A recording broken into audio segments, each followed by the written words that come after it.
Hey everyone, welcome back to the channel. Hope you had an amazing week as usual. Now you probably guessed what this video is about, but yeah, wheel builds. I did a wheel build tutorial about 3 or 4 years ago, certainly quite early into this channel, and it's done pretty well. It's been ticking along over the years and it's sitting at just under 500,000 views, which is pretty nuts.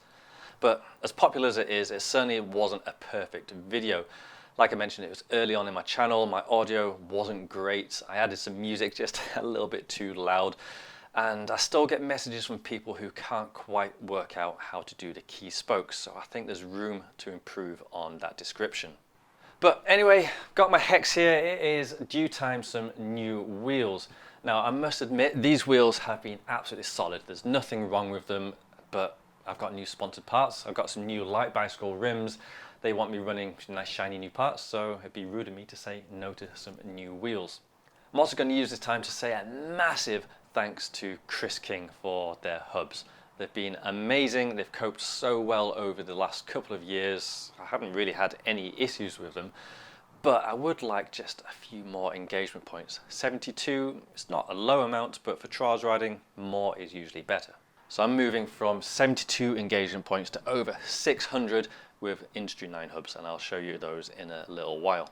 But back to this particular video, rather than show you the full process from lacing to truing to the final wheel, I'm going to break it up a little bit and I'm going to concentrate purely on the lacing for this video. I'll then make a part 2, which is going to be adding the tension, truing, stressing the wheel, all that stuff, and that's going to be a future video. Anyway, I think that's enough chat. I'm going to stick the camera on the roof and start explaining what parts I'm using, and then we'll get onto the lacing. So let's do it. Before we do the lacing, I'm just going to run through what I'll be using, from the hubs, rims, spokes, nipples, to the tools that I'm going to be using to lace the wheel. The hubs I'm using are the new Industry 9 Hydra hubs. Got the pair front and rear for my bike. The rim I'll be using is Light Bicycle's Recon rim. This is the RM26CO5. It's 38mm wide, deep profile, and has been the rim I've been using for the last 3 years, and I've never broken one. Because it's carbon and really wide, it's the stiffest rim I've ever used and perfect for trials riding. The spokes I'm using are the spokes I always use. I swear by these. I've hardly ever broken one in the 10-15 years, however long I've been using them. They're Sapin double butted spokes, and yes, super light, super strong, perfect spokes. If you're a mountain biker or a road rider or someone who's going to be riding in muddy, wet, salty conditions, I do recommend using brass nipples. But because I ride my bike pretty much only in the dry, I tend to use alloy nipples. A lot of people are scared of alloy nipples. They think they're just going to snap, but like I said, I've been running my wheels for 2 years and I've never broken one. I don't ride in particularly wet conditions, so corrosion is less of an issue. And like my original video, I still get all my spokes from a bike shop called Tarty Bikes, based in the UK but will ship worldwide. They have their own spoke calculator, which you do have to phone up for them to use, but it is the most accurate I've found by far. You just tell them what rim and hub you have and they'll calculate the spoke length, and I've never had it wrong. Having a wheel truing stand will make finishing the wheel so much easier, but for lacing a wheel we don't actually need one of these. For actually lacing the wheel, a nipple driver will make life a hell of a lot easier. These are just such a super quick, easy way of threading the nipple onto the spoke.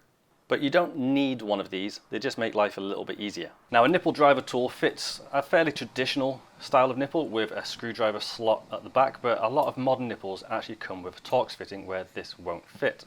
So if you do have a modern wheel which takes Torx style nipples, then it's a worthy investment to get a Torx nipple driver. And speaking of making life easier, this is a nipple holder, or it would be if the nipple holding part hadn't broken. This is a great tool for stopping your nipples from falling into the rim and just rattling about and getting lost. It holds onto the nipple just at the right tension that you can put it through the rim, thread it onto the spoke, and it doesn't get lost inside the rim. An alternative to this is just using a spoke. This works simply by threading the nipple on backwards, which then allows you to put it through the rim, stopping it getting lost inside. Tarty Bikes usually supply an extra spoke or two, so you can simply use one of those spares as a nipple holder. Okay, now that I've shown you what kit I'm using, what tools I'm going to be using, it's time to build the wheel. Now there's a lot of different lacing patterns you can do when building a traditional spoked wheel like this. I'm not going to go through all of them, but I will cover some of the most common. And there's actually a really simple trick which works for all of these lacings that I'm going to show you, that allows you to get them first time, every time, pretty easily. Now I tried to explain this in my original wheel build, and despite it being quite an easy concept, it can be a little bit tricky to explain. So rather than show you in real life with the kit I've got here, I've made some drawings, so let's go to those. So I'm finally putting my art and design diploma to good use. I've drawn the components I'm going to use, and as you can see here, I've added quite a few layers to show you a few different lacing patterns. I want this one to be super detailed, so I've gone the extra mile. This took me hours to do. I'm not going to show you all the spoke patterns just because there's far too many. I'm going to show you some of the more common ones, including radial, 1 cross, 2 cross, 3 cross, and maybe even 4 cross as well. The technique I'm going to show you works for all of these spoke patterns, and it doesn't matter what wheel size you have or how many spoke holes you have. No matter the lacing type, your wheel size, the spoke count, these are the two most important spokes in a whole wheel build, and it's pretty vital you get them in the right spot. Fortunately, the technique I'm going to show you makes it really easy to get these in exactly the right spot, no matter what lacing pattern you're going to do. It even allows you to have different spoke patterns on either side of the wheel. So say if you want to have 3 cross on one side, radial on the other, this technique will allow you to do that. One word of advice before you get started is to check whether the rim you're going to use is asymmetrical or not. And by that I mean, do your spokes come out directly in the middle of the rim, or do they come out on one side? If they come out on one side, that is an asymmetrical rim. It will have a left and right hand specific side, so it's important you get this the right way around, matching your hubs when you're lacing your wheels. If you get your asymmetrical rim lined up correctly, then it will just build up like normal. If you have what looks like a normal non-asymmetric rim, then you don't have to worry so much about a left and right hand side. Although one thing to bear in mind is your spoke holes might actually be drilled at a slight angle. So just be aware that when you're fitting your spokes, this angle is pointing to the correct flange. The last thing to note before we move on is that I build my wheels vertically with the valve hole at the 12 o'clock position. So later on when I'm doing the lacing, I'll be referring to a left and right hand side of the valve. So to avoid confusion, make sure your wheel is lined up the same as mine with the valve at the 12 o'clock position. So I think that's enough prep work. Let's move on and I'll show you the different lacing patterns and their pros and cons. Radial, as the name suggests, is where the spokes come radially out of the hub. Now you don't really see radial that often these days unless it's a super light road bike or a retro mountain bike. So what are the good things about radial? Well, first of all, it's the lightest because the spokes are taking the shortest route from the hub to the rim. The shorter the spokes, the less material, the lighter the weight. Supposedly the wheel is going to be stiffer side to side as well. This is because the spokes are more triangulated, and the more triangulated the spokes, the stiffer the wheel will be.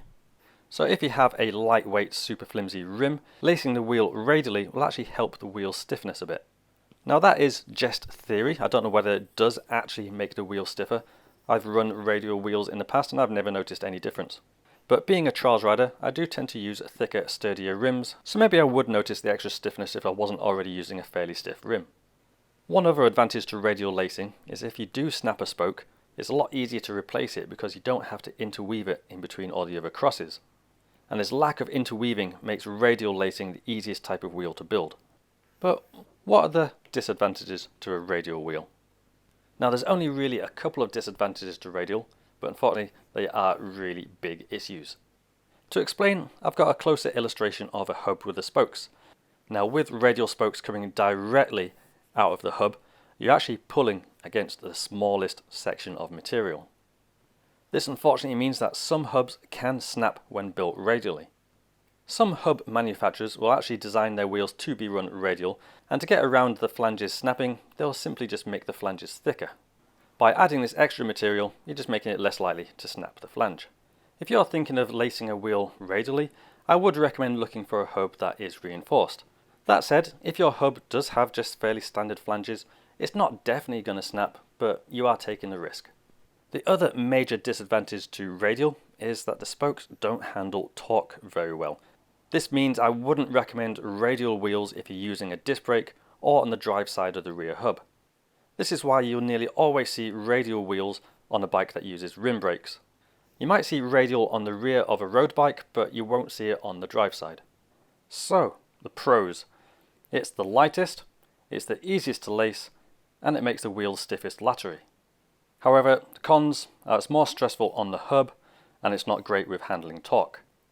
Even though the cons are fairly big cons, there's still definitely situations where a radial wheel is a good idea. Now maybe you don't have the correct length spokes for radial, so let's start to add some crosses to them. So the next logical step from radial is one cross.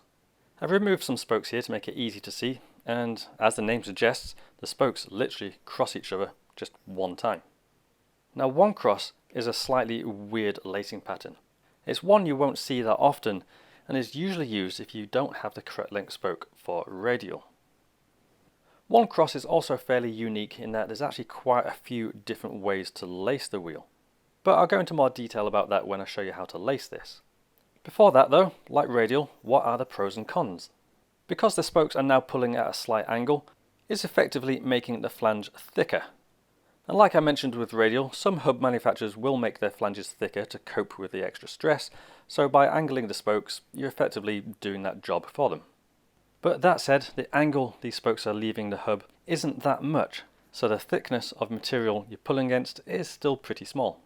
It's going to be slightly less stressful on the hub than radial, but you do still risk snapping the flange. In the same vein of being slightly less stressful on the hub compared with radial, it'll also cope slightly better with torque. But like I mentioned with the flange strength, it's only marginal gains and I wouldn't recommend one cross for disc brake use or on the drive side rear wheel. So what are the pros to one cross? Well, you get a slightly stronger hub flange and it is slightly better for torque. However, the cons are it's not as light as radial and it's still not suitable for discs or drive side use. And this to me is why one cross is quite an odd lacing pattern. You don't get the full advantages of radial, and you don't get any of the full advantages of adding more crosses. It's kind of like the weird kid next door that your parents always ask you to go play with. It's fine, but there are better options out there. And speaking of better options, let's add a cross and move to two cross. So for your viewing pleasure, here we have a two cross wheel. I've removed some spokes so it's easier to see the pattern, and as the name suggests, the spokes cross each other at 2 points. Unlike one cross, two cross is now starting to become a much more practical lacing pattern. If we go back down to the hub flange, you'll see the spokes are now leaving at much more of an angle. And like I mentioned with one cross, the more of an angle the spokes leave the flange, the more material they'll be pulling against, which artificially makes the hub flange thicker. By simply adding an extra cross with two cross, you're going to reduce the stresses on the hub flange significantly. Not only that, but now your wheel will cope significantly better with torque forces. Two cross is the minimum number of crosses I would suggest with a disc brake. However, I wouldn't recommend two cross if you're thinking of going for a big rotor like a 200mm. In that instance, I would suggest at least three cross. But if you plan on using a small rotor, then it should be fine, and likewise it should be fine on the drive side rear if you're a lighter rider. Now going back to lateral stiffness, like I mentioned earlier, radial is supposedly the stiffest laterally. So if you're using a lightweight rim, you may find it slightly easier to actually buckle the wheel once you start to add more crosses. But it's all a compromise. That stiffness you lose laterally, you more than make up with the ability to cope with torque. So what are the pros of two cross? Well, it's less stress on the hub flange and it can handle more torque. But what about the cons?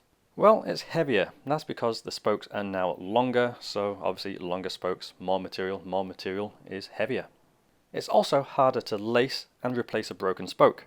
Now that you've got the spokes crossing and interweaving over each other, replacing a broken spoke means you have to thread it through all the other ones. When I say it's harder to lace, yeah, it's going to be slightly harder than one cross, but if you follow the techniques I'm going to show you, it actually works out to be pretty easy. The last con is the potential for reduced lateral stiffness. This is more noticeable if you're running a lightweight rim that's more flexible, but if like me you're running quite a burly stiff carbon rim, then you're not going to notice this so much. So you may notice there's more cons than there are pros.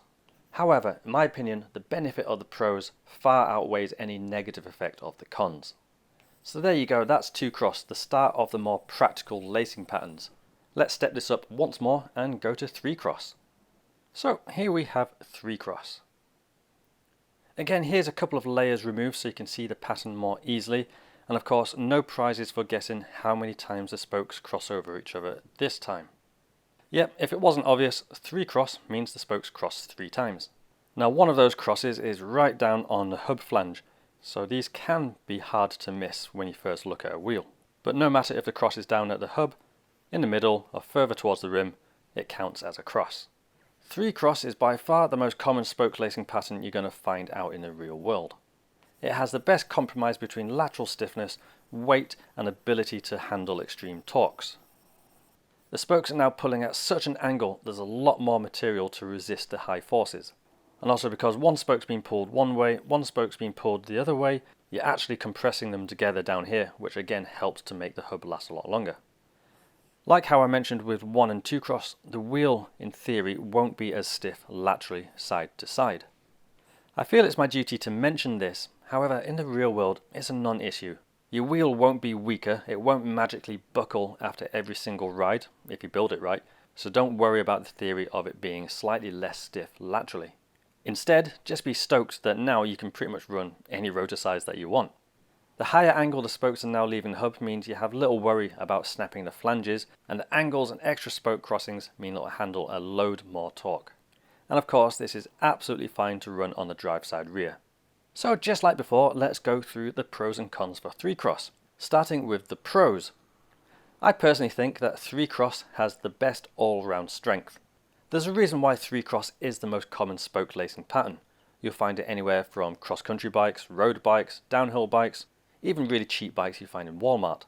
3 cross has one of the best all-round abilities to resist side-to-side buckling and the torque from drivetrains and bigger brakes. Which leads me to the second pro, just how well it can cope with the torque. Like I mentioned earlier, 3 cross will cope absolutely fine even with some of the biggest rotors you can get, and it also cope with trials riding type torque on the drivetrain. But how about the cons? Now I've only written one down here, and that's that it's heavier. However, compared with 2 cross, you're not going to notice the extra weight for 3 cross. The only time you're really going to notice any difference in weight is, say, compared with Radial. But even then, we're only talking about a few extra grams.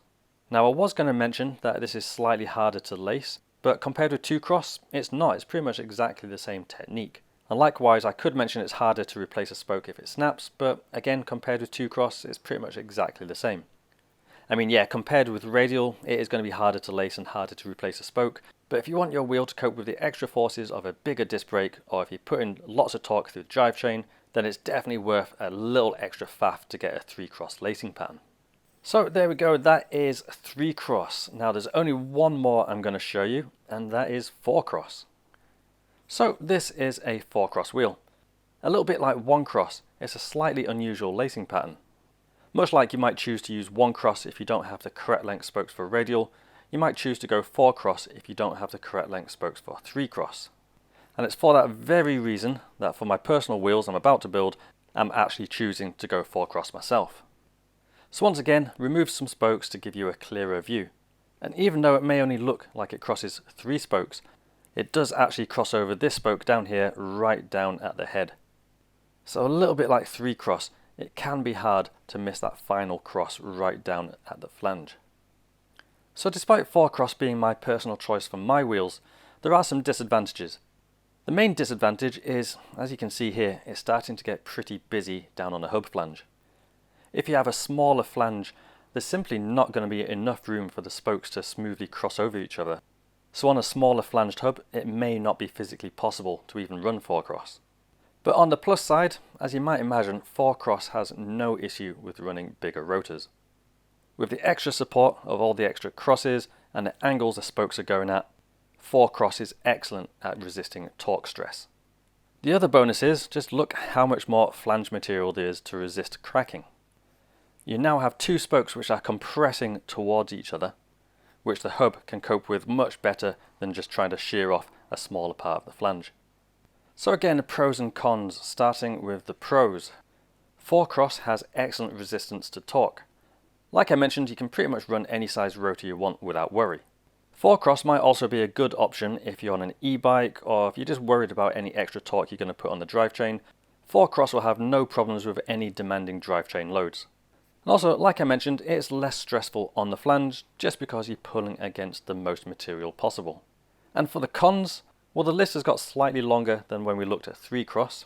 Got to start with saying it's heavier, yet again over 3 cross, 2 cross, 1 cross, radial, especially radial. 4 cross will be heavier because again the spokes are going to be even longer. It also might not fit a smaller hub. The Industry 9 Hydra hubs I'm going to be using have medium to large size flanges. If you are using a hub with a smaller flange, then yeah, you may not physically be able to fit 4 cross. Then lastly, it's harder to lace. Now I know I didn't mention this in the 3 cross build, but once the crossings start to get extra tight down on the flange, it does make it slightly harder to lace the wheel. And of course, if you end up snapping a spoke, then these tight crossings will make replacing it even harder. So that is 4 cross, and also concludes my introduction to the most common spoke lacing patterns. I really hope my descriptions help find the best spoke pattern for you. I'm now going to go through the individual spoke patterns and show you how to lace them. So radial is quite a unique pattern to build. If you've been watching this video from the start, you'll have seen that all of the patterns I've shown you have color coordinated spokes. If we take a side view of a hub, for example, normally the spokes would alternate from each side of the flange, and because of this, I build a wheel in quarters. However, with radial, all the spokes will go in the same side of the flange. So rather than use 4 different coloured spokes for each side of both flanges, we've only got 2 colours, pink and yellow, because we're only going to use one side of each flange. You may also notice the odd one out, we have a single green spoke. I've highlighted this one because this is the key spoke. This is the most important spoke in the entire wheel build, and one that you definitely need to get in the right place. Now another reason why radial is unique is that there's no second key spoke. If you watch some of the later lacing patterns I'm going to show you, there's actually 2 key spokes, 2 spokes that are absolutely vital you get in the right place. And yes, technically radial does have 2 key spokes, but because of the way I'm going to show you how to lace this wheel, it's not actually as vital to know about it. The last unique thing about radial is there's actually a couple of ways you can actually put the spoke through the flange. And if you're a wheel builder, you may have already noticed I've drawn it a certain way. This is the way I personally like to lace my radial wheels, but not everyone does it this way. Personally, I don't think there's a right and wrong way to do it, but I'll explain what I do and why. Before I can explain fully, it's worth noting that the head of the spoke is broken into 2 halves. You have the fatter domed section. This is the part that stops the spoke from threading all the way through the hub, and is known as the head of the spoke. The other part is the near 90-degree bend in the spoke, and this is called the shoulder. So later on, if I'm talking about heads or I'm talking about shoulders, I'm not talking about washing my hair, I'm just talking about which side of the spoke is going on which side of the flange. So for example, the one on the left here has the head on the inside of the flange and the shoulder on the outside, whereas the one on the right here has the head on the outside and the shoulder on the inside. So when I mention heads in, shoulders out, this is what I mean, and if I'm talking heads out, shoulders in, then this is what I mean. If you've built a radial wheel or seen one in the real world, then it may look something a little like this, although you have to excuse my fairly bad drawing on this one. If we go to a slightly better drawn version, you can see all the shoulders are on the inside and all the heads are on the outside. I'd say this is the most common way that people build a radial wheel, however it's not the way that I do it. I actually do it the opposite way, with the heads on the inside and the shoulders on the outside. Some people may say that this is the wrong way to do it, but I've personally done this with my own wheels in the past. I've done it with other people's wheels, and I'll explain why I think this is the slightly better way of doing it. So I've drawn a quick hub side profile here, and this is what it would look like with all the heads on the outside and shoulders on the inside. And likewise, this is what it looks like the way I do it, with the heads on the inside and the shoulders on the outside. I should probably point out that yes, this is a disc hub, and yes, I know I said I don't recommend radial with disc hubs, but just imagine this is a non-disc front hub. So here's another angle of what radial would look like with the heads on the outside and shoulders on the inside. And the reason why I don't use this pattern is because the distance between the spokes isn't as wide as it could be. By lacing the wheel the opposite way, with the heads on the inside and shoulders on the outside, you're making the distance between the spokes a little bit wider. And I think most people would agree that a wider triangle is going to be stiffer than a narrower triangle. So simply by building a radial wheel with the heads on the inside, shoulders on the outside, you're potentially getting a slightly stiffer wheel. The other advantage of going heads in, shoulders out, is that it's a lot easier to fit the spokes if you've already got a cross pattern on one side. For example, you might want to go 3 cross on the drive side rear to handle the extra torque forces, but you still may want to be radial on the non-drive side to save some weight. By having the heads on the inside and the shoulders on the outside, It makes it a lot easier to thread the spokes through the gaps in the cross pattern on the drive side. If you put the spokes going in the opposite way, with the heads on the outside and the shoulders on the inside, it makes it a lot harder to get the spokes in between the crosses that have already been set. So to me, doing it the way I do it is a massive benefit for ease of lacing if you've already got a cross pattern on one side of the wheel. Anyway, that's enough chat about heads and shoulders and why I build Radial the way I do. Let's get on to actually building it. Like I mentioned earlier, we only have two coloured spokes. This means we build the wheel in two halves. So this means we can get rid of the second half spokes and just concentrate on the first half. But before we do the full half, we're going to concentrate on the key spoke. Once you've fitted this to the correct place on the hub and the correct place on the rim, the rest of the 16 spokes on this half will just naturally fit into place. Now I'm mentioning 16 because this is a 32 hole wheel, so obviously half of 32 is 16. Once we start to alternate the flange holes, this number will half again and we'll be talking about 8 spokes. But we'll talk about that more when we get into the later spoke lacings. So, how do we know how to get the key spoke in exactly the right place? Well, fortunately there's a really easy system to do this which works for Radial 1 cross, 2 cross, 3 cross, 4 cross, and I'm going to show you how to do that right now. So if we go back to this angle of a hub, and again ignore the fact there's a disc mount, let's pretend this is a non-disc hub. Now if your hub has a logo, you want to be able to see that through the valve hole. You don't get any structural advantage to this, you just get bonus points from other wheel builders. If your hub doesn't have a logo, then you can ignore this first step. So to begin, find your hub logo if you have one, and find the centermost point. From that center point, draw an imaginary line down through the hub towards you over the flange you're about to lace. Now at this point on a non-disc front hub, don't worry too much about which side you're starting on. This technique works on either side of the flange with no differences. Once you've drawn that imaginary line down through the hub towards you, you want to look for the spoke hole on the flange that's closest to that center line. Now if that line happens to end up exactly between two spoke holes, then I'd recommend choosing the hole to the left. But more than likely you'll have one hole which is obviously closer to the center line. This will be your key spoke position for Radial. This is going to be the first spoke you put in and the one that sets the rest of the pattern. So just to recap, you find that center line from the logo on the hub, follow it through towards you through the flange you're about to lace, find the spoke hole that's closest to that center line, and that is your key spoke hole.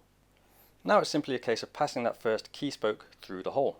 Now if you want to build it the way I build it, again that's heads on the inside and shoulders on the outside, with a spoke coming towards you. If you want to build it the other way, with the heads on the inside, shoulders on the outside, then the spoke will be put in going away from you. Now it's completely up to you if you want to go ahead and add that key spoke to the rim now, or if you want to put the rest of the 16 spokes in. It's my personal preference to put all 16 spokes in now, simply because it makes the wheel build just a little bit quicker. However, with all the spokes in, it can make it a little bit confusing to keep track of the key spoke. So when I'm putting the rest of the spokes in, I normally keep hold of the key spoke in some way, either with a finger, a thumb, whatever. I just keep hold of the key spoke so I don't lose it. And once all 16 spokes are in, I can then start fitting them to the rim, starting with the key spoke. If you're going to fit the key spoke as soon as you fitted it, fine. If you're going to fit all 16, that's fine as well. Just imagine they're kind of dangling down from the hub now. Using the technique I showed you by following the center line of the hub and finding the spoke hole closest to it, we found the position of the key spoke on the hub, but where does it go on the rim? So like I mentioned, with the valve at the 12 o'clock position, the key spoke goes from the hub, and we're actually going to put that in the first hole to the left of the valve hole. So once again, that first key spoke, we follow that up to the rim, and that goes to the first hole to the left of the valve. Now that you got that spoke in the rim, be careful that the hub doesn't twist around on its axis. This is less important on a radial wheel because the spoke is pretty much in the center of the logo. The wheel will still build up pretty much the same anyway. But as soon as you start building a wheel with a lacing pattern that crosses, it's vital that you don't let the hub spin. So it's good practice not to let it spin now either. So once your key spoke is in place on the hub and the rim, you can start adding the rest of the 16 spokes. And this is as simple as going every second spoke hole on the rim. Once all 16 spokes are in place, it should look like this. Don't worry too much if your spokes are protruding just slightly out of the rim. This will be more common on a shallow rim, but as soon as you add the other half of the spokes, these will actually be pulled further into the rim. And speaking of the other half of the spokes, it's time to fit those. To add the second half of the spokes is actually easier than the first half because you don't have to worry about a key spoke position. Because we've already set all 16 spokes on the first flange, the radial pattern is already set. So it doesn't really matter which hole you start with on the second half. As long as you make sure these second spokes go radially from the hub in a straight line to the rim, then the pattern will be good. So it's simply a case of choosing a hole, threading the spokes through to match the pattern you did in the first half, either heads in, shoulders out, or shoulders out, heads in, and then you have a choice of either fitting that to the rim now, or do what I do and fit all 16 spokes now to save a little bit of time. So once your second half of the spokes are fitted, it will look something like this. Like I mentioned, as long as these second half spokes you're going to put in are going straight radially from the hub to the rim, then the pattern will be good. Because we've already fitted the first half, it'll be fairly obvious where the second half goes, pretty much just in the remaining holes left. One thing you may find if you build with the heads in and shoulders out is that the spokes bow quite a lot. If you're finding your spokes are a little on the short side, then attempting to straighten the spokes now will actually help you get a little bit more reach. To get the spokes running a little bit straighter, it's as simple as squeezing both sides together. What I mean by that is get a hand on one side, get a hand on the other side, and just squeeze the two sides together. It's a really simple method to do and works really well. It doesn't damage the spokes in any way, and now they'll be running a lot straighter towards the rim. So there we go, fingers crossed that made sense. And if this is your first time building a radial wheel, you've been following along perhaps, I really hope this has worked and you've now got a nice looking wheel in front of you. So let's step this up a little bit and I'll show you how to build one cross. So after building radial, which is the simplest lacing pattern, we've got one cross. And as you can tell by the extra colours, this is going to be slightly more complicated. And it's actually potentially more complicated than 2 or 3 cross because of the different options you got down at the flange. But I'll take you through a few different options, and once you've decided which one is best for you, I'll take you through the process of getting both key spokes in the right place, because yep, there's going to be 2 key spokes in this wheel build, and by the end of this you should have a one cross laced wheel. So ignoring the special colours for the 2 key spokes, you'll find we have 4 colours in this wheel. We've got silver, blue, pink and yellow. So whereas radial was built in 2 halves, we're going to build a 1 cross, 2 cross, 3 cross and 4 cross in quarters. Because now we're going to start offsetting the spokes on either side of the hub flange. Now I have seen some people still build one flange at a time, but personally I don't think this is the best way to do it. Because a bit like I mentioned with radial, if you've got a cross pattern on one side, it's actually really hard to thread the spokes through, as you'll have to interweave them in between the gaps in the spokes. By breaking the wheel down into quarters, working on one side of the flange at a time, it makes it a lot easier to thread the spokes between the bigger gaps. Hopefully this sounds simple enough, but don't worry if it doesn't. Once we start actually lacing the wheel, this will make loads more sense. So to start with, we're going to work with the first 8 spokes. And again, this is 8 because it's a 32 hole wheel. Obviously if you're building a 24, 28 or 36 or whatever, that number is going to be different. But it should be 1/4 of your total spoke count. And like radial, we're going to concentrate on the first key spoke first. Just like with radial, the key spoke is the most important spoke you're going to put in a wheel, so you need to get this one right. But fortunately, just like radial, we can use the same trick to determine exactly where the key spoke goes on the hub. I'll show this process again, even though it is very similar to radial, just in case you skipped radial to find the lacing you're going to use. Again, ideally your hub will have a logo. We're going to try and line this up with the valve hole so you can see the logo through the valve. And again, this doesn't give any structural advantage, it's just how professional wheel builders build their wheels. If your hub doesn't have a logo, then you can skip this step and just choose any hole to start with. Using the logo has no benefit other than lining it up with the valve hole. And again, I don't recommend one cross for a disc use, so let's pretend this is a non-disc front hub. So assuming you're building a one cross wheel on a non-disc front hub, it really doesn't matter which side of the hub you start on. So for finding the key spoke position, let's assume your hub does have a logo. Just by eye, you want to try and find the center point of that logo, and then draw an imaginary line towards you through the hub and the flange you're about to lace. Now with radial, we just decided which was the closest hole to the center line that we just drew. However, that is not the hole we're going to put the key spoke in for one cross. Now I absolutely love this rule for finding the first hole for the key spoke. Instead of putting the key spoke in the hole closest to the center line, for one cross, we're going to jump one spoke hole to the left. Now this is where the genius comes in. If you want to do 2 cross, you jump 2 holes to the left.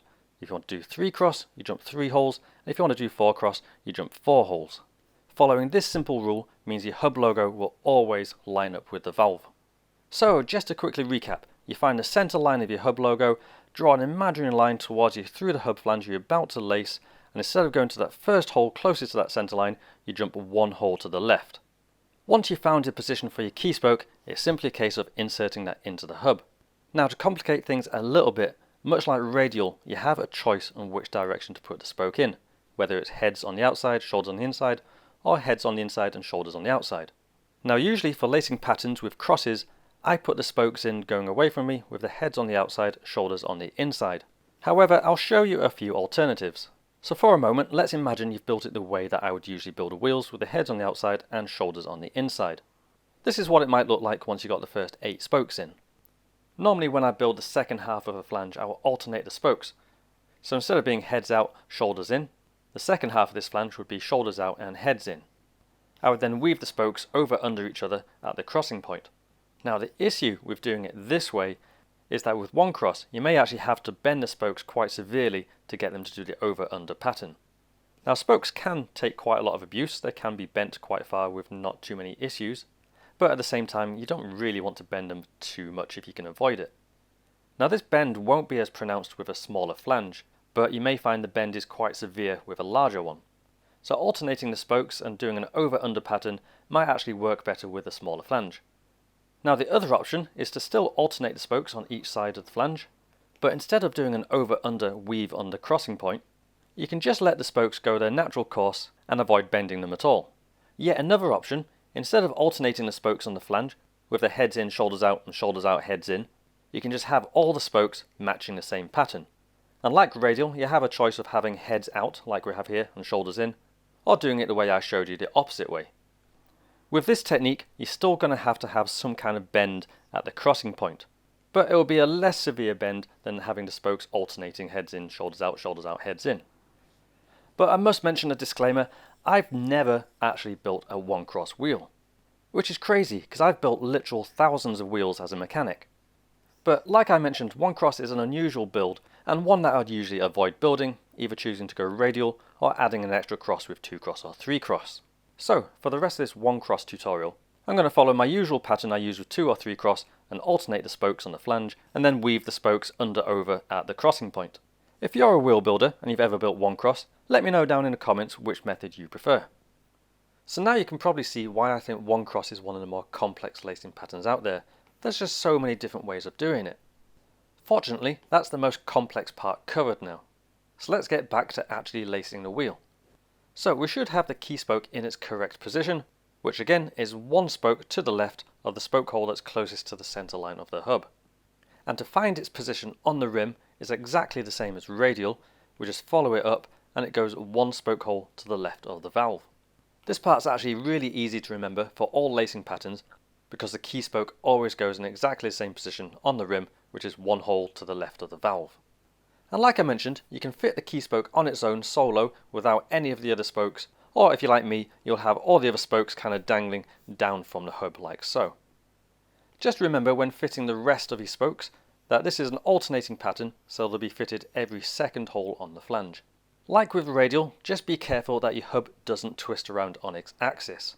It didn't matter so much for Radial, but as soon as you start to cross the spokes, it's absolutely vital that the hub doesn't spin around and face the other direction. It's quite easy for the hub to do this without you noticing, so make sure you're paying attention and it doesn't happen. This was actually one of my biggest errors when I first started building wheels, that the hub would spin around, I wouldn't notice it, and when I came to finish the pattern, my valve no longer matched up with the logo on my hub. And it's not just lining up with the logo that's the issue. There's an even bigger issue, but I'll explain that more when we get to 3 cross. Once you've fitted the rest of your first quarter to the hub, you need to fit those to the rim. Now with Radial, we went every 2 holes. But because we're building this wheel in quarters, it's actually every 4th hole. It is possible to do this by eye, but I would recommend actually counting every 4th hole on the rim just to make sure you don't get it wrong. Because everyone makes mistakes. Like I mentioned, I've built thousands of wheels and I still occasionally get this wrong if I don't count them out. So it'd be 1, 2, 3, 4, spoke in, 1, 2, 3, 4, spoke in, and repeat that pattern until you've done the first quarter.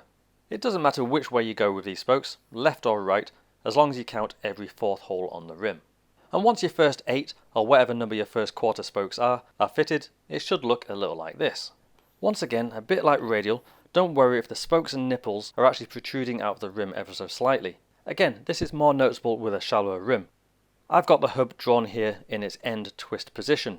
But actually at this point, before you've set the pattern, the spokes will naturally just want to sit radially from the hub, and it's only actually after the third quarter of spokes that we twist the hub and set the correct angle of the spokes. So yeah, don't worry if at the moment the spokes look like the radial. If you've got the key spoke in the correct position, then later on when we twist the hub, everything will be fine. And yes, I've just realised what I've accidentally drawn. There's no way that would escape the comment section. So if everything's going to plan, we've got our first 8 spokes all in place. Now we're going to move on to the other flange and fit the second quarter spokes, starting with the second key spoke. And like I've mentioned, this is the second most important spoke you're going to put in a wheel, so let's make sure you get this right. So here we have the other side of the flange. Now I've actually drawn the rear hub here, so I started on the drive side and now we're on the opposite side, which is the disc side. But like I said, we're pretending this is a front non-disc hub. Also, the angle these spokes are going in don't match a 1-cross wheel. I actually copied this off my 4-cross wheel, so the angle of your spokes may be different. But it doesn't really matter, as finding the second key spoke position works the same no matter what your lacing pattern. Firstly, we want to identify the first key spoke. Then the trick is to follow that spoke down to the hub, look to see where it enters the hub, which if it isn't obvious is there, and much like when we drew an imaginary line from the center of the hub logo towards you over the flange you're about to work on, we do the same thing, except this time starting with the key spoke position where it enters the hub. So we draw a line directly through the middle of the hub towards you over the flange you're about to use. Spoke flanges are normally offset slightly from each other. This means this imaginary line you've just drawn through the hub may actually end up in between 2 spoke holes. So then the trick is to follow the direction the first key spoke is going, and it's that direction which indicates the position for the second key spoke. Another way of thinking about it is if you're looking at the hub from this direction, the second key spoke goes on the right of that imaginary line. So just to recap, you follow the first key spoke to the hub, draw an imaginary line from where that spoke enters the hub, across the hub to the flange you're about to lace, and either follow the direction that first key spoke is going to find the correct side of that imaginary line. Or the other way of doing it is just going to the right hand side of that imaginary line if you're looking at the hub from the opposite side. Insert the spoke matching the first quarter you did, with shoulders on the inside and heads on the outside. Once fitted, it will look a little something like this. And as usual, it's your choice if you want to fit the second key spoke to the rim now, or do what I do and add the rest of this quarter. No matter which way you choose, we now need to get the second key spoke in the correct hole on the rim. Fortunately, this couldn't be easier. If we spin the wheel around, so we're back on the original side, where the first key spoke went to the left of the valve hole, the second key spoke simply goes to the left of the first key spoke. And this is the first hole to the left. We're not skipping any holes on the rim here. Because the second key spoke is on the opposite flange, this will set the alternating spoke pattern on the rim. So just to quickly recap, we've spun the wheel around so we're looking at it from the original direction where the first key spoke went to the left of the valve hole.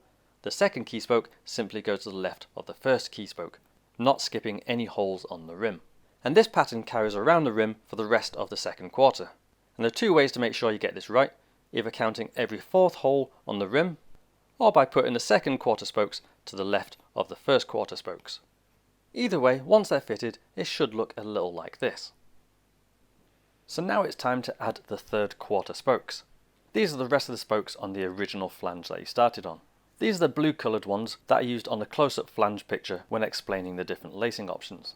When adding the third quarter spokes, we're going to be doing alternating spokes on the flange. So this means the spokes will be fitted coming towards you. I find it easiest to fit these spokes to the wheel facing the other way, and then it's just a case of pushing the spokes in away from you. Because we've already done the 2 key spokes, it actually doesn't matter at all what order you put any of these spokes in. So pick a hole, put the spoke in, and repeat until you've filled all the available holes in this flange. Now when fitting these third quarter spokes is the really important moment you make sure the hub has twisted the correct direction. Fitting these spokes will lock the twist into place, so make sure you're rotating the hub anti-clockwise. And when you're fitting these spokes, it's now up to you whether you choose to go under over or just go straight over in one of the options I showed you earlier. If you're going under over, the easiest way to do it is thread the spoke between the biggest gap, behind the spoke you're threading it through, then back through this gap, and it's ready to be put in the rim. An easy way to remember where it goes in the rim is it goes left of the previous spokes that you've put in.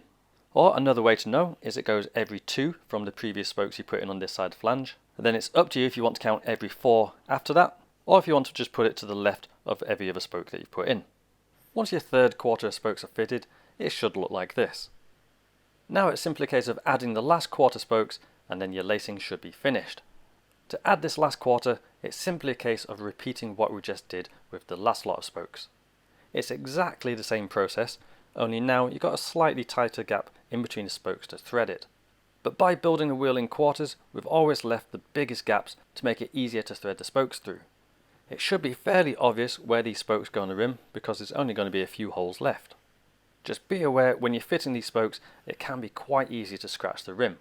But if you take your time and take a little care, you can flex the spokes and get them fitted to the rim without scratching it at all. And that is one cross done. Even though this isn't the most common lacing pattern in the world, I felt it's still worth going into detail on how to do it. So I hope this was useful. If it was, let me know. So if you've skipped ahead in the video, welcome to 2 cross. Or if you're watching this video from start to finish, well done on getting this far. Like I mentioned a lot earlier in the video, 2 cross is the start of the more practical lacing patterns. Now I wouldn't recommend 2 cross for extreme use, but for road riding, cross country, or if you're a lighter rider, is a perfectly usable pattern to use. Now the good thing about 2 cross is it's actually less complex than 1 cross. But saying that, it is still slightly more involved than radial. There's now not as many usable options when you put the spokes into the hub. Although I'm sure there's many options, I'm just going to show you one because I think this is the most useful. Just like 1 cross, we're going to split lacing this wheel into quarters. And again, if you didn't see the 1 cross pattern, that's because we alternate the spokes on each side of the flange. So by concentrating on one side of the flange at a time, it makes the build a lot simpler. Now when it comes to lacing 2 cross, there's a chance you may be using a front disc hub, or using it on the drive side of the rear. Whereas with 1 cross and radial, we were pretending that you were building a non-disc front hub, where it didn't matter which side of the hub you started on. Now that we are using a disc hub, or the drive side rear, you need to start on the more important side first. So on a front hub, that would be the disc side, and on the rear hub, that would be the drive side. So let's get started. And just like 1 cross, we're going to concentrate on the first quarter. And like I've mentioned previously, my first quarter is 8 spokes because it's a 32 hole wheel. Your number of spokes here may differ if it's a different number hole wheel. But before we fit all 8 spokes, we're once again going to concentrate on the first key spoke. And like always, this is the most important spoke in the whole wheel, so let's get this right. I'm going to start on the rear wheel, but the process is exactly the same front or rear, just make sure you start on the more important side. Once again, your hub may have a logo. If it doesn't have a logo, you can skip this very first process and just choose any hole to start on. The only thing we're using the hub logo for is to line it up with the valve. And by lining it up with the valve means you can see it through the valve hole, which gives you bonus points from other wheel builders, and it also gives another advantage of giving you more space to put a pump in between the spokes. Now if you've seen the radial and 1 cross tutorial, you'll know what we do now. If you haven't, then here's a super easy way to find the position for this first key spoke. The first step is to eyeball where you think the center of the hub logo is, and from there draw an imaginary line down through the hub towards you and over the flange you're about to build. Again, if you saw the radial build, you know we put the spoke in the closest hole to that center line of the logo. And then the 1 cross users will know we go 1 hole to the left for 1 cross. And then the beauty is if you want to go 2 cross, it's 2 holes, 3 cross would be 3 holes, 4 cross would be 4 holes. By following this step and getting the key spoke in the correct place on the hub, your hub logo will always be visible through the valve hole. And it's such an easy technique to remember. Radial is closest to that center line of the logo, 1 to the left for 1 cross, 2 to the left for 2 cross, 3 for the left for 3 cross, and so on. Now unlike 1 cross where you had many options on how to put this key spoke in, either heads on the inside and shoulders on the outside, or heads on the outside and shoulders on the inside, I'd recommend with 2 cross and even 3 and 4 cross to start with the head on the outside and shoulders on the inside. Now I have heard other wheel builders say this is wrong, saying that in theory this won't cope quite as well with torque. However, in the real world I don't think it makes any difference at all, but it does make lacing the wheel a lot easier. So there's no real right or wrong way to do this. If you prefer to put the spoke in the opposite way to how I do it, that's absolutely fine, but for me personally this is the way I like to do it. Once you've got that first key spoke in position, it's up to you if you want to fit that to the rim now, Or do what I do and just fit the remaining 8 spokes, or whatever number you're working with, to the flange in one go now. Remembering to match that pattern with shoulders on the inside, heads on the outside, and alternating every second spoke on the flange. So once we found that key spoke position on the hub, which remember we found by finding the hub logo, drawing an imaginary line through the hub, and then from the spoke hole that's closest to that center line, counting 2 holes to the left. Now it's just a case of fitting it to the rim, and just like radial, 2 cross, even 3 and 4 cross, the key spoke always goes to the same spot on the rim, and that's 1 spoke to the left of the valve hole. As you can see here, I've added every single key spoke from radial, 1 cross, 2 cross, 3 cross and 4 cross, and they all go to the same spot in the rim, which is 1 hole to the left of the valve. So you're not skipping any holes, it's just the very first hole to the left of the valve. So after you've got it added to the hub and added to the rim, that is your key spoke set in position. While you've just got this single spoke in, like I mentioned with radial and 1 cross, it's vital that you don't let the hub twist around on its axis. If you put the wheel down or just let go of the hub in any way, it can be quite easy for it just to spin around and end up the opposite way around. So that would be the drive side will now be away from you, and the disc side on the front hub would also be away from you. You always want to make sure the most important side is the one that's facing you throughout this first process. Having the hub spin around on its axis is one of the biggest mistakes I used to make as a wheel builder. I'd put the wheel down for whatever reason, come and pick it back up again, the hub would spin around on its axis, I wouldn't notice, and then I'd be surprised when my spoke patterns didn't line up and I could no longer see the hub logo through the valve hole. Now it isn't just about being able to see the hub logo. You may notice there are different size gaps between the spokes. The aim is to have the biggest gap lined up with the valve. This is simply because it's easier to fit the pump head in a bigger gap here than it is one of the narrower ones. And these gaps are actually exaggerated once you get onto 3 and 4 cross. So making sure the hub doesn't twist on its axis, make sure that everything lines up perfectly. If you're like me and you have all your other spokes just kind of dangling down here, then it's time to fit those as well. If you haven't fitted these yet, that's absolutely fine, just go back a step and I'll explain how to do that. To fit the rest of your first quarter spokes to the rim is super easy. Just like before, we're counting every 4 holes on the rim. So that's 1, 2, 3, 4, 1, 2, 3, 4, and repeat until all spokes are fitted. And just like before, don't worry if the spokes and nipples are protruding from the rim just a little bit. It's natural at this point that there might be a lot of slack in the spokes, so having them protrude from the rim isn't a big issue. Once you fit the rest of the spokes, this slack will go away and the spokes will be pulled further into the rim. This is more noticeable on a shallow rim, but you may find it still happens on quite a deep one too. And just like before, I've shown this hub in its final position fully twisted. When you put the first 8 spokes in, everything will be so slack that the hub won't be twisted in its final position and the spokes will look more like they're radial. But don't worry, as long as you've got the key spoke in the right place, a little bit slack here is fine, so don't worry how it looks. So now that you have all your first 8 spokes in, it's time to get this second key spoke in the right spot. In case you missed it, all these wheels with a cross pattern have 2 key spokes. So we've already done one, and now it's time to do the other. The good news is, once you do have both of these in, that's the hardest part done, and the rest of the lacing is pretty simple. But just like your first key spoke, it's vital that this second key spoke is in the right spot. So let me show you how to do that. So this is the same image I used for 1 cross, and the reason why I'm using this again is because the technique is actually exactly the same. But again, if you've skipped the 1 cross build and come straight to 2 cross, let me show you how it's done. Now you can kind of ignore the angle these spokes are going at. I actually took a photo of my wheel with a 4 cross build, hence quite the tight angles. Your spokes may look different, but it doesn't matter, the technique is still the same. Firstly, you want to locate your first key spoke. Then it's a case of following that down towards the hub and taking note of where it enters the flange. And just like when we fitted the first key spoke, where we drew an imaginary line from the logo across towards the flange we're going to be working on, we're going to do the same thing here, except from where the spoke enters the hub. So draw an imaginary line over the hub towards the flange you're going to work on. Because if I didn't mention it, the second key spoke goes on the other flange. And speaking of flanges, both sides are actually offset ever so slightly. So it's more than likely that this imaginary line will end up in between 2 spoke holes. To find the correct hole, there's a couple of ways you can do it.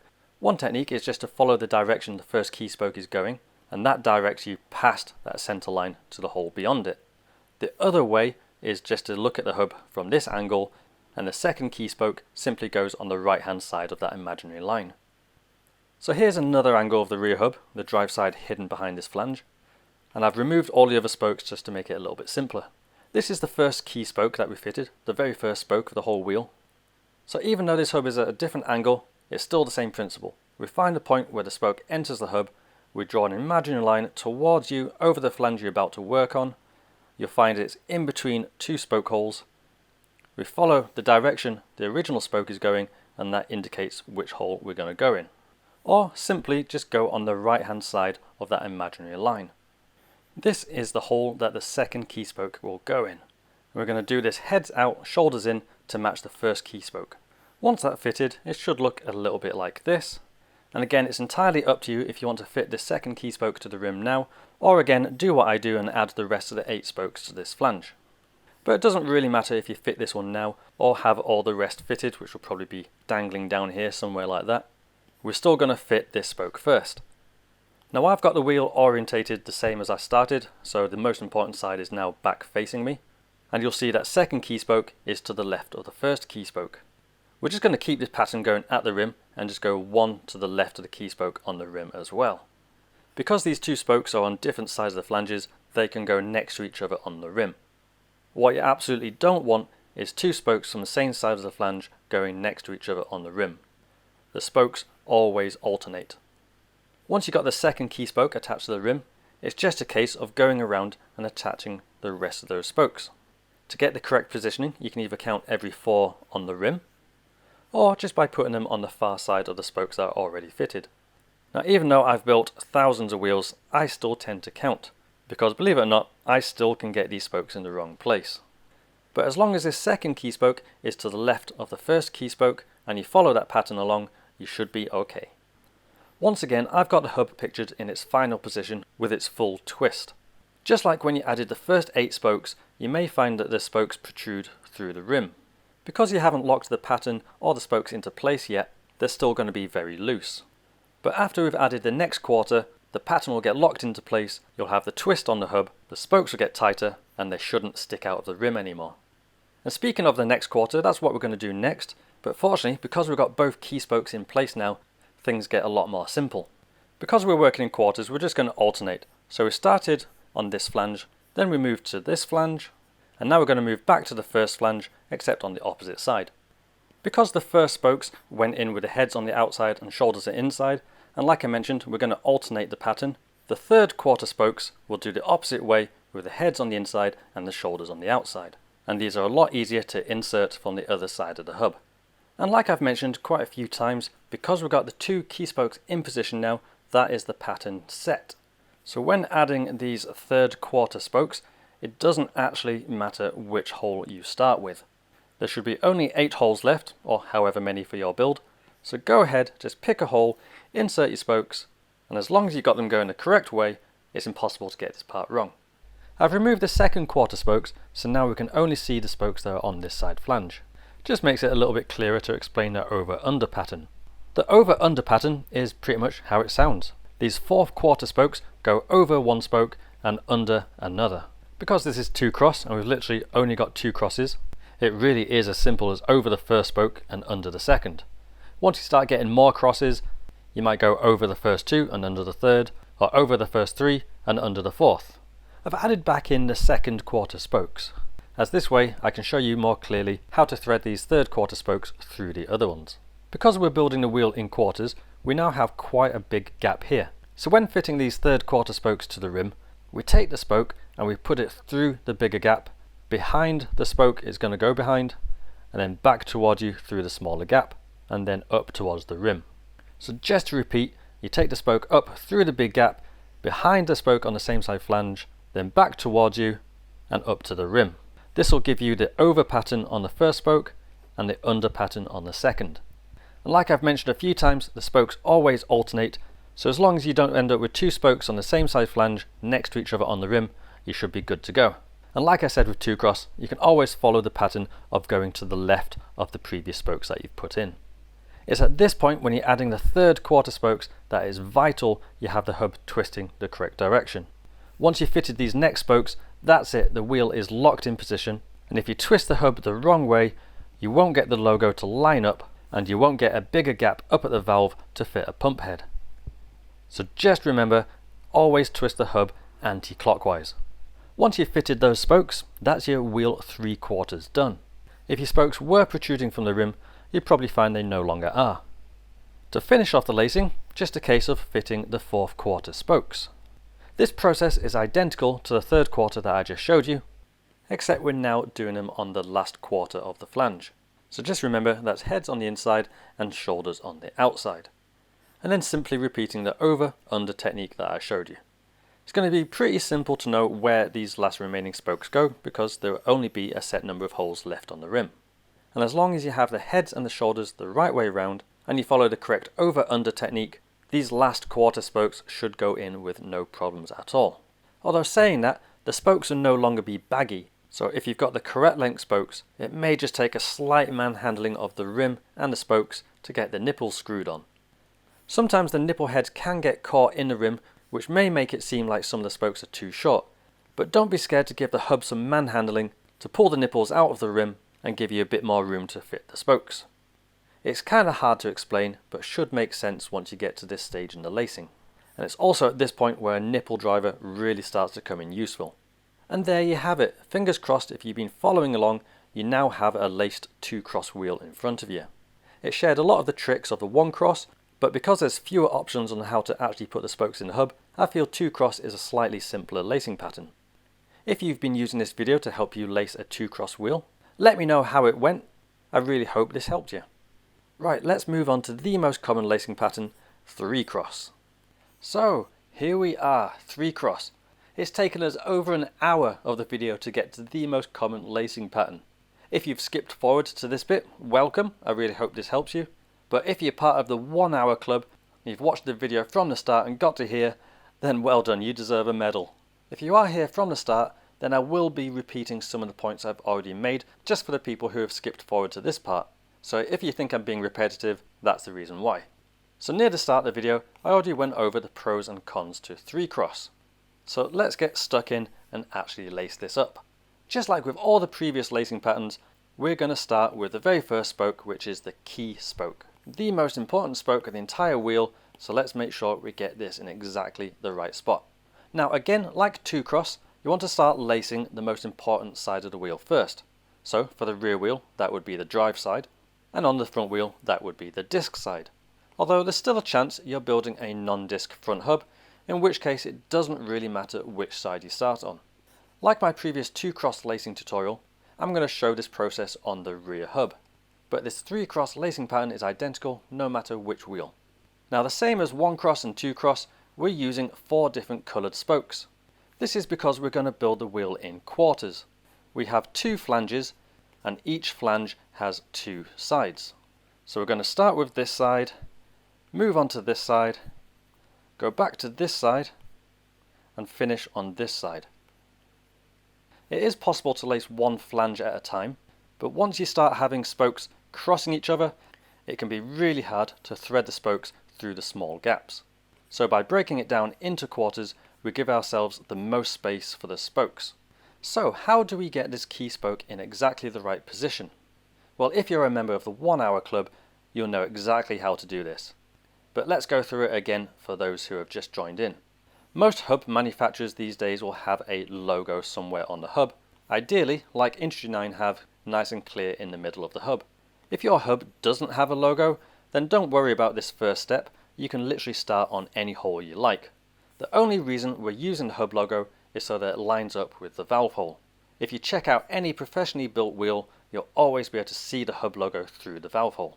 This doesn't in any way help with the strength of the rim, it's just a sign of a quality build. If there's no logo, then you can start anywhere because you don't have to worry about lining it up.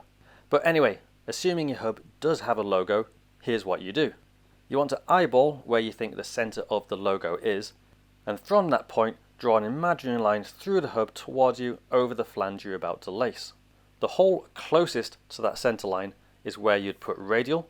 If you jump 1 hole to the left, that's 1 cross. If you jump 2 holes to the left, that's 2 cross. If you jump 3 holes, that's 3 cross. And if you jump 4 holes, that's 4 cross. So in this instance, we find the hole closest to that center line to the logo, and then we jump 3 holes to the left. This is the hole that your key spoke will go in. The beauty of this system is, no matter which lacing pattern you choose, by following this technique, your hub logo will always be visible through the valve hole. So just to repeat the process one more time, really get it drilled in, we find the center of the hub logo. From that we draw an imaginary line towards us over the flange we're about to lace. We find the spoke hole that's closest to the center line, and for 3 cross we jump 3 holes to the left. And that is the position of your first key spoke. And like I said, if you're building a front wheel, this technique is identical. Now if you watched my 1 cross tutorial, you'd have seen it's quite complicated because there's quite a number of ways you could put the spokes into the flange. You could have them alternating from heads in, shoulders out to shoulders out, heads in. Well, you'd be pleased to know that 3 cross is a lot simpler. Because we'll now have more crossing points, there are more limitations on where the spokes can go. I'm going to be showing you my preferred method, which is having the heads on the outside and the shoulders on the inside. Some people may insist that the other way is correct, with the shoulders on the outside and the head on the inside, something to do with the angular spokes better coping with the torque. But I feel in the real world it doesn't actually make any difference. I don't think there's a right or wrong way to do it. This is just my preferred method. But I do think the way I do it makes the lacing slightly easier. And I'd take easier lacing over a theory of more torque any day of the week. Once your key spoke is fitted, it's up to you if you want to fit that individually to the rim now, or do what I do for a bit of time saving and fit the rest of the 8 spokes now. And again, the same with 1 and 2 cross. I'm mentioning 8 spokes because that is 1/4 of my wheel, which is a 32 hole. If your wheel has a different number of spokes, then this number will be different. But no matter what number it is, it's always every second hole on the flange. Because we're only doing one side of the flange at a time, we'll fit the remaining spokes later on. The plan is to have the spokes alternating from one side of the flange to the other. So no matter if you're fitting this spoke solo, or if you have all the other spokes dangling down like I would, we now need to fit this spoke to the correct place on the rim. And once again, all the folk in the 1 hour club will know exactly where this spoke goes, and that's the hole to the left of the valve hole. Because we went to the left of where the logo is on the hub, the valve will now line up perfectly. It's such a brilliant system. No matter where your key spoke goes, it always goes to 1 spoke left of the valve. This means no matter what your lacing pattern, the valve always lines up with the hub logo. So just to make this absolutely double clear, we found the hub logo, we drew an imaginary line over the flange towards the one we're going to build, we found the spoke hole closest to that line, and then for 3 cross we jump 3 spokes to the left. The spoke goes heads out, shoulders in, goes up to the rim, and goes 1 hole left of the valve. Now I'll mention this later on as well, but you may notice my hub is twisted in its final rotation. You probably find at this point the hub just wants to naturally sit straight, so the spoke will look more like a radial. But don't worry about that, as long as you got the key spoke in the right position, it doesn't matter if the hub flops about a bit. However, at this point, before you fit the rest of this quarter of the spokes to the rim, it's vital you don't let the hub twist around on its axis. If this is the rear hub, where we started on the drive side, we always want the drive side pointing towards us at this point. And if this is the front hub, you want it to be the disc mount.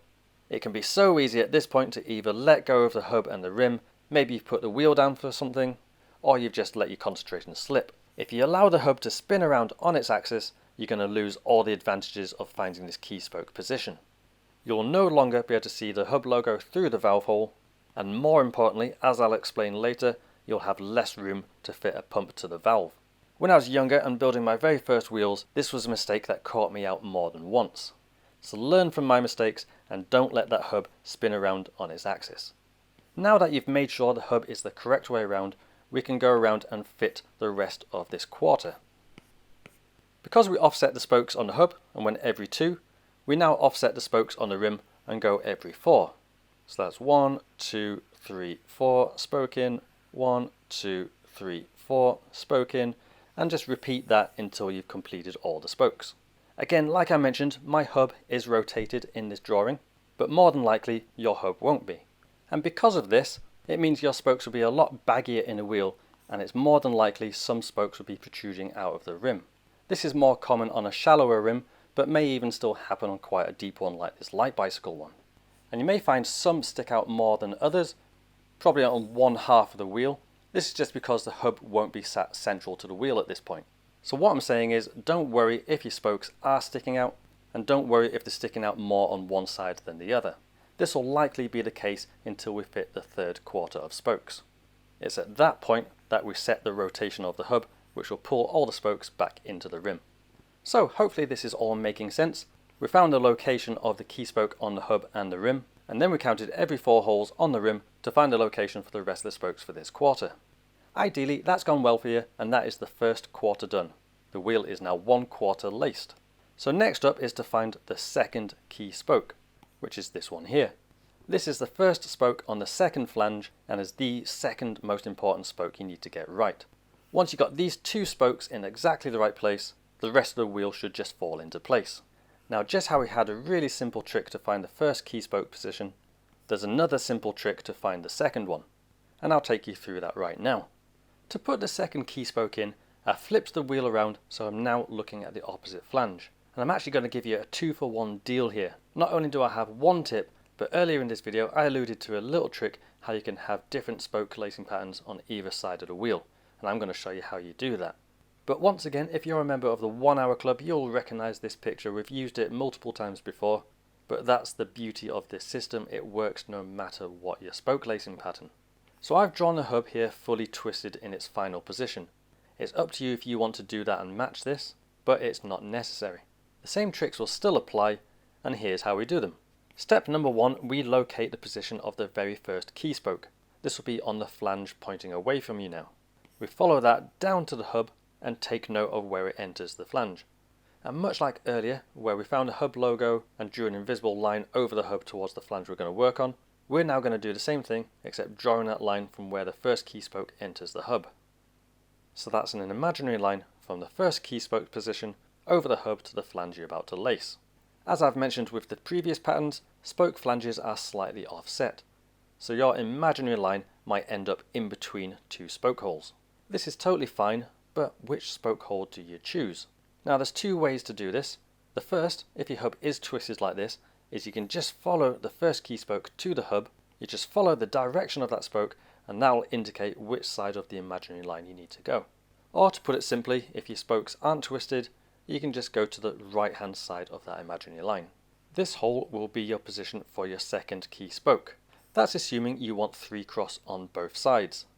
I'm now going to share with you the tip that allows you to have a different spoke lacing pattern on this side of the hub. So by using the previous technique, we've discovered that this is the position for the key spoke if we were going to go 3 cross.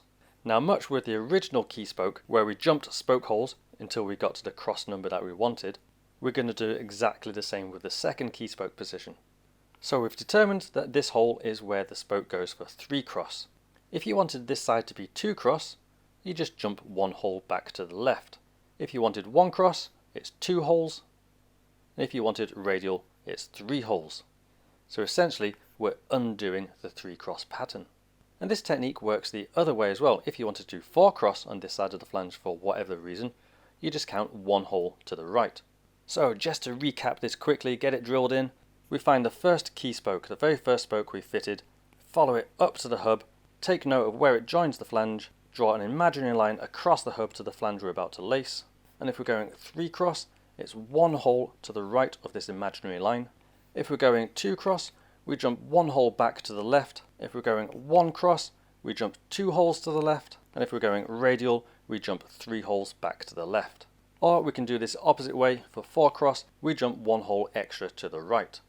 I hope that makes sense, because I really do like this technique, and I really want it to work for you guys as well. Now for the purposes of 3 cross, I'm going to put my second key spoke through this hole here. And that's matching the pattern we did with the first quarter, with the heads on the outside and shoulders on the inside. And once that's in position, it will look a little something like that. I've got a second angle of the rear hub here, with the drive side hidden behind this flange, and I've removed the spokes for easier viewing. I'm just going to quickly run through one more time exactly how to get both key spokes in exactly the right place. That first initial key spoke was fitted because we jumped 3 holes away from that first hole closest to the center line. From that key spoke position, we draw another imaginary line across the hub to the other flange we're about to work on. And from there, we can either continue the angle the spoke is going to decide the direction to go to find our second key spoke position, or just go to the right hand side of that imaginary line. That is your position for 3 cross.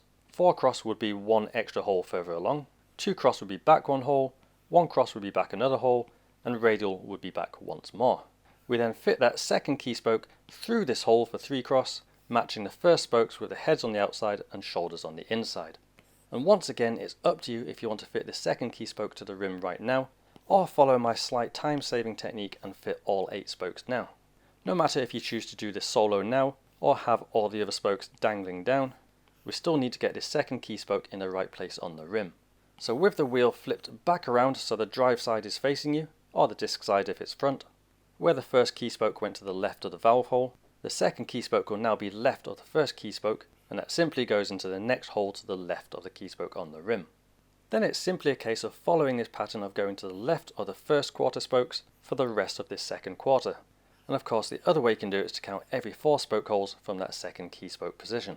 Now like I mentioned earlier, my hub is pictured here fully rotated. And just like before, yours is unlikely to be like this just now. So once again, don't worry if your spokes are sticking out of the rim. We're now going to fit the third quarter of spokes. This will set the cross pattern, and this is where we'll initiate the twist of the hub. Now the good news is, now that we've got both key spokes in, the rest of the spokes are just a walk in the park. There's no longer any super specific place they need to go. So let's take you through the third quarter. So just like I mentioned, these third quarter spokes don't have any specific hole they need to go in first. Now that we've switched back to our original flange, which on the rear is the drive side and disc on the front, you can literally pick any hole you want for your first spoke. The only important thing is that you want these spokes to alternate with the spokes that are already in there. So if you remember, we have heads on the outside and shoulders on the inside. This third quarter of spokes are fitted from the other side of the hub and will end up with the shoulders on the outside and the heads on the inside. I normally flip the wheel around so the drive side or the front disc side is facing away from me, as I find it a lot easier to thread the spokes in from this direction. If we go back to the side profile of the wheel and remove the second quarter spokes, it gives a slightly clearer idea of how we're going to lace these third quarter. This is where it's vital that you twist the hub in the correct direction, which is anti-clockwise.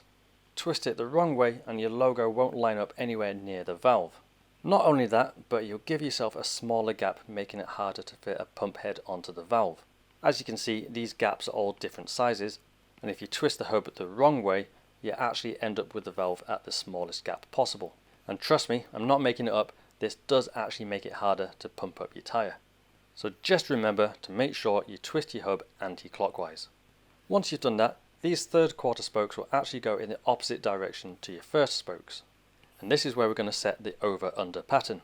Because we're crossing at 3 points, we're actually going to go over the first 2 crossings, and then we're going to go under the third. So that's over right down on the flange, over on the second crossing, and then under on the third. I've now added back in the spokes that we've put in so far, and as you can see, there's a little bit of weaving you need to do to get these new spokes in. But because we built our wheel in quarters, we now have a nice big gap here, which helps make weaving these spokes through easier. Because the first crossing is so close to the flange, the actual act of weaving these spokes through isn't much different than 2 cross. And we did that by taking a spoke up through the biggest gap, behind the other spoke, and then back towards you, threading it in between and up towards the rim. This will give you your over, over, under pattern. When fitting the spokes to the rim, there's a couple of options on how you make sure you get the correct hole. One option is to find a spoke from the same side flange and just count 2 spoke holes away from that. Or the other option, because we'd be going left of the valve and then the second key spoke went left to that, you can simply go to the left of that one again. Just getting 1 spoke in will now lock the hub in its rotation, and then it's just a case of repeating the process with the rest of this quarter. After you've added the twist and the rest of the spokes, you'll notice that any protruding spokes have now been pulled into the rim. Done right, your wheel should look something like this. And the good news, all you need to do now is fit the last quarter, which is exactly the same process we just did. Just be sure to have the spokes alternating on the hub and have the heads and shoulders the correct way round. Get your 3 crossing points and then attach to the rim. Now knowing where these spokes go on the rim is going to be super easy. Because these are the last spokes, there's only a set number of holes they can actually go in. Now even if you've got exactly the right length spokes, you may find they actually come up a little bit short. This might be because some of the nipples have got caught and snagged inside the rim. So to loosen it up, don't be scared of giving the hub a good shake and manhandle.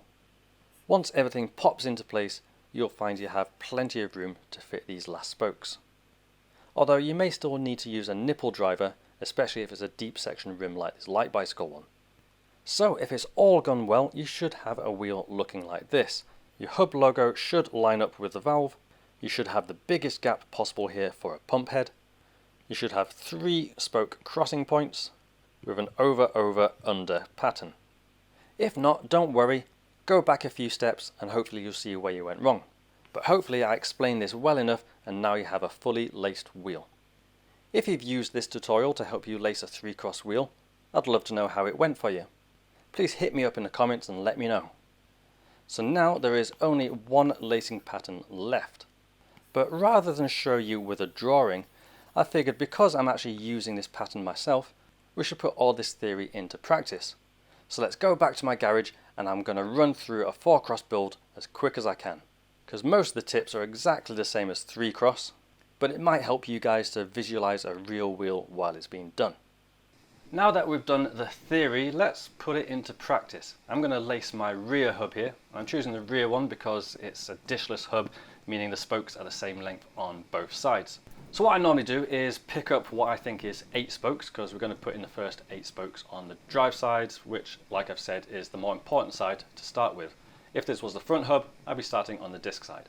Now obviously the camera is pointing me, so I'm going to be using left and right as if I'm looking at the hub. So like I said, starting on the more important side, I find the logo on the hub, and then I find the corresponding hole which lines up the most closely to the center of the logo.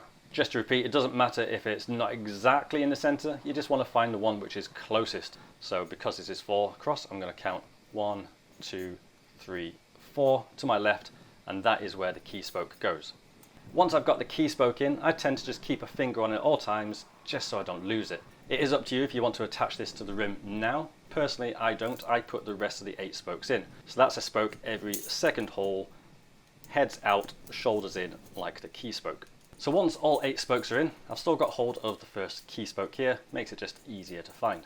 I then grab the rim, I find the valve hole, which is exactly where this logo is, and then because the hub is going to be twisting to the left, I go 1 hole to the left as I'm looking at it on the rim. I then lock that spoke in place with a nipple. So that's the first key spoke in place. Now at this point the hub can actually rotate on that spoke, so it's important to keep that hub facing the same way. Remember, it's the drive side on the rear hub and the disc on the front hub that wants to be facing towards you at this point. When you're absolutely sure that the hub is the correct way and hasn't turned, you can add the rest of your spokes. Now this is every 4th spoke on the rim. Now I've been doing this for years and I can still get this wrong, so I still just count 4. So 1, 2, 3, 4, and it goes in this one here. It can be quite easy to scratch the rim with the spoke, so yeah, be careful when you're putting the spoke into the rim. Now the hub with 2 spokes in can still twist, but it's a lot more obvious because the spokes will cross. But now that you've got at least 2 spokes in, it's unlikely the hub will spin. Then it's simply a case of adding the spokes to every 4th hole until you've got the first 8 spokes in. So that's the first side done. I now grab another 8 spokes and we're going to fit the opposite side. There are 2 key spokes in a wheel build. The first spoke we put in and the first spoke we're going to put in on this side. These are the 2 most important spokes, so it's really important to get this right. So we find the first key spoke, which is the first spoke we put in. We follow that up to the hub. We look through the hub at the opposite flange and try and find where that corresponds to this opposite flange. Again, this may be between spoke holes, so we follow the spoke along and we go to the next spoke after where the key spoke is. Now I've actually got hold of the key spoke with my hand on the underside here, so I'm going to keep hold of that, and while I do, I'm going to add the rest of the spokes. And again, like before, this is every second spoke with the heads on the outside, shoulders on the inside to match that first one. Once you've got hold of your second key spoke, find your first key spoke, which is easy to find because that's the one up by the valve, and it goes into the spoke hole next to that. And that's your 2 key spokes locked in place. Once you've got your second key spoke in, much like the first lot of spokes, it's then a case of fitting the rest of the 8. And again, much like the first lot of 8 spokes, it's every 4 holes on the rim. So 1, 2, 3, 4. So there we have it. That is the first 16 spokes. That's 8 spokes per flange. and the two most important spokes, the two key spokes, are fitted so the pattern is locked in place from this point onwards. Now the keen-eyed amongst you may have noticed what direction my hub has spun. It's actually spun the wrong way, so again, it's really important to make sure it's turning the correct direction. It may take a little bit of manhandling to do it once the spokes are in, but make sure it is turning the correct way. So that is the first 16 spokes on either side of the flange. I'm going to now put in the next 8 spokes, and this is going back to the drive side, the side I started with, except instead of facing this towards me, I'm going to keep this facing away from me, because rather than having the heads on the outside and shoulders on the inside, we're going to flip that. We're going to do the opposite. We're going to have heads on the inside, shoulders on the outside. So by having the wheel facing away from me, I can just insert the spokes from the other side. Now the great thing now is, because we've already set the 2 key spokes, it absolutely doesn't matter which spokes go in first. This time you can put them in any way you want. You can just skip one, you can put one down there, you can put one over here. So it really doesn't matter what order you put those in. I find this next process easiest with the wheel vertically with the drive side on my right hand side. It's personal preference. If you want to do it with the wheel flat, it's completely up to you. But no matter which way you do it, this is where it is absolutely vital to make sure you have the correct direction twist on the hub, because as soon as you fit your first spoke, it's going to lock that twist in place. So double, triple check your hub is spinning the correct way, and then we can get on to fitting the next 8 spokes to the rim. Much like when we lace the wheel, it doesn't matter which spoke you start with, you can choose any one you like. And this is why I did the hub flanges alternately. Because there's a big gap on that side, because I haven't fitted all the spokes, I have a lot more room to wiggle this spoke underneath the other one. And again, just to repeat myself to get this absolutely dialed in for you guys, this is a 4-cross wheel, which is a bit unusual. So I'm going over the first 3, 1, 2, 3, and then it's going under the 4th one. If this was a 3-cross wheel build, I would go over the first 2 and under the 3rd. But like I said, this is 4-cross, so over the first 3, under the 4th, and then we go to the alternating hole on the rim. It's really important that you don't have 2 spokes on the same flange going to a hole next to each other. So you may find at this point it's going to be difficult to get the nipple through the rim without it falling in, especially on a deep profile rim like this. Some shallower rims may have the spoke push through far enough that you can just add the nipple by hand. So I'm going to get a spare spoke, thread the nipple on backwards just a turn or 2, then I can put that through the rim, get the spoke, and then screw it on by hand. Screw it on a couple times, remove this spoke just by turning it the opposite way. This is when I get my nipple driver, stick it through. On a deep profile rim like this, it might be hard to find it, but once you do, just give that a few turns. You don't want the thread to be completely gone, just thread it on a couple of turns, maybe 2, 3, 4 turns, just to have it securely locked in place and it's not going to rattle off while you're building the wheel. Now that that spoke is fitted, that is the directional twist of the hub absolutely fixed in place now.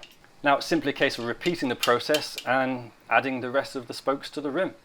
You don't have to go in order, but I do recommend going in order, starting from the first spoke you put in and just making your way around. It just stops any confusion to where they need to be, because you can just count 4 spokes from that first one.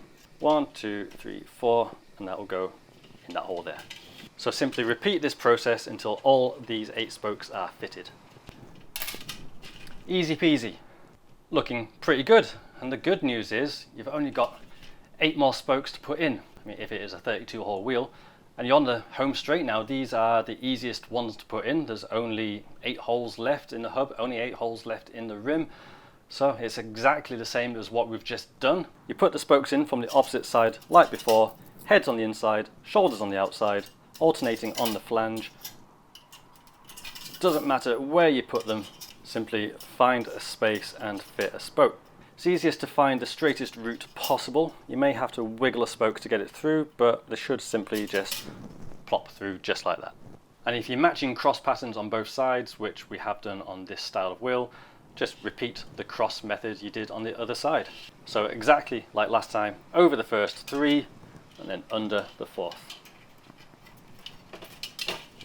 So just repeat that process for the remaining spokes and you should have a laced wheel. And there we go, that is a fully laced wheel. Now because I got the twist the correct way, I have a bigger gap up at the valve This gives you absolutely bags of space for a pump head to fit onto the valve.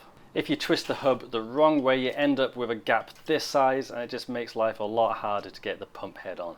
But most importantly, you get to see the hub logo through the valve hole. So there we go. Fingers crossed, if you followed this video, you now have a perfectly laced wheel.